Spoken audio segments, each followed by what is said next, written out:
called, qualified to serve. Are you qualified so you are called to serve God? Or God qualified you so you are called to serve Him?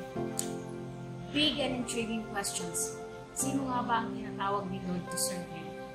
Good morning, Emmanuelites. This is our Everyday God for today, June 18. At ang ating verse ay galing sa book of Ephesians, verse 3:8. The Word of God says, although I am less, the least of all Lord's people, this grace was given to me to preach to the Gentiles the boundless riches of Christ. This book of Ephesians reveals the mystery of God. Ano ba ang plano ni Lord with His people in it?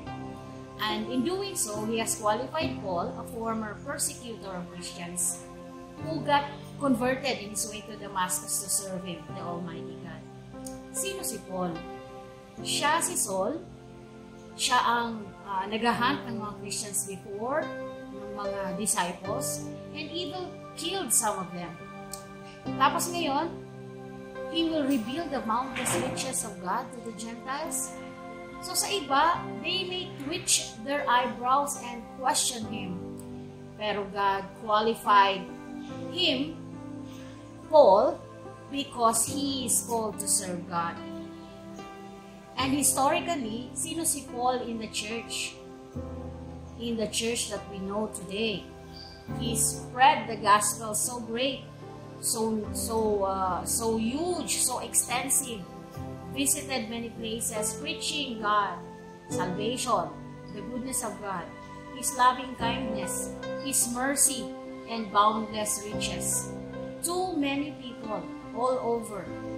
And worse, because of this, Paul suffered greatly. Nandyan yung naipit siya or nagkaroon na preso siya. Okay? So, yun si Paul. Tingin ni Paul sa sarili niya, according to the verse, siya ay less than the least of God's people. But you know, God qualified him to do great service in the furtherance of God's kingdom here on earth. In fact, our very own faith today as Christian is founded on God's qualifying Paul to serve Him. God used Paul to preach Jesus so many unchurched will know and accept Him as Lord and Savior.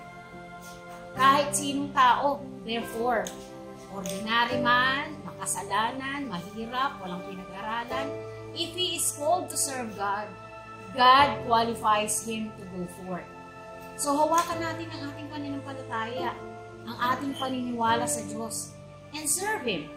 Gamitin natin ang ating angking talento, ang ating nalalaman, gaano man ito kaliit, gaano man ito kagaling, God will qualify you. So, ready ka na ba to serve God? Tayo na!